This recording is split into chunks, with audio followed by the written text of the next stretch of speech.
वसल्लम। आज इंशाअल्लाह मैं शुरू से कुरान पाक शुरू करने लगा हूँ। इंशाअल्लाह आज मैं सूरत बकरा के पहले 2 रुकू की तिलावत आपके आगे पेश करूँगा। इंशाअल्लाह आपको बहुत ही ज़्यादा पसंद आएगी।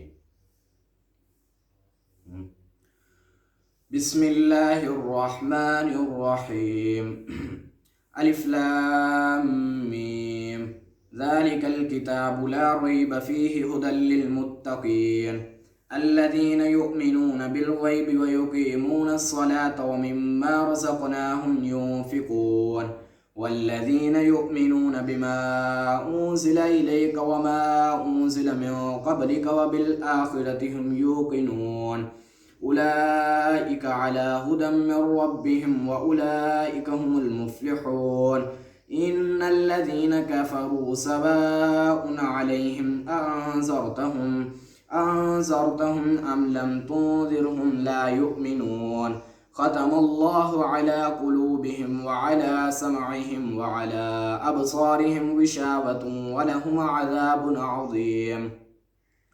ومن الناس من يقول آمنا بالله وباليوم الآخر وما هم بمؤمنين يخادعون الله والذين آمنوا وما يخدعون إلا أنفسهم وما يشعرون في قلوبهم مرض فزادهم الله مرضا ولهم عذاب عليم بما كانوا يكذبون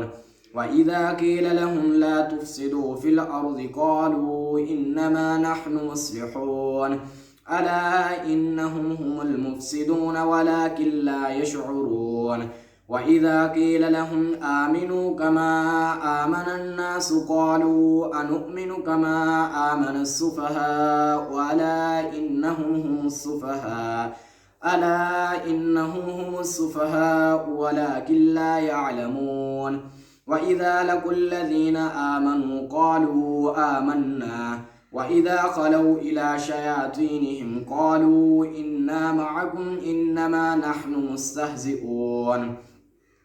الله يستهزئ بهم ويمدهم في طغيانهم يعمهون أولئك الذين اشتروا الضلالة بالهدى فما ربحت تجارتهم وما كانوا مهتدين